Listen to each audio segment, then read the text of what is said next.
شروع اللہ کے پاک اور بابرکت نام سے جو بڑا مہربان نہایت رحم کرنے والا ہے۔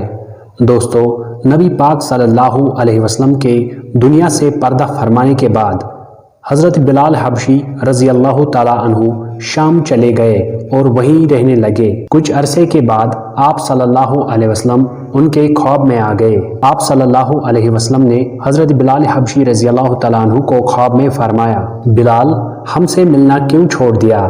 آنکھ کھلتے ہی مدینہ کے لیے روانہ ہو گئے۔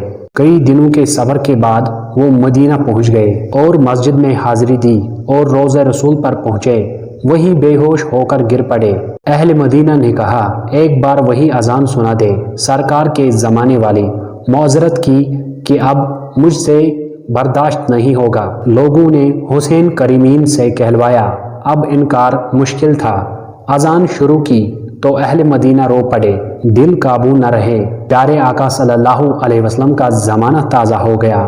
عورتیں، بچے سب نکل آئے، غم سے نڈھال، بے قرار، ہچکیاں بند گئیں۔ جب کہا اشہد ان محمد رسول اللہ تو لوگ چیخیں مار کر رونے لگے۔ حضرت بلال کی نظر منبر رسول پر پڑی۔ منبر خالی تھا، سرکار دو عالم صلی اللہ علیہ وسلم نہیں تھے۔ خالی منبر دیکھ کر گر پڑے، بے ہوش ہو گئے، اذان مکمل نہ کر سکے۔ ہوش میں آئے تو اٹھے اور روتے ہوئے شام کی طرف روانہ ہو گئے۔ اللہ تعالی ہمارے دلوں میں بھی ایسی ہی محبت آپ صلی اللہ علیہ وسلم کے لیے پیدا کرے، آمین۔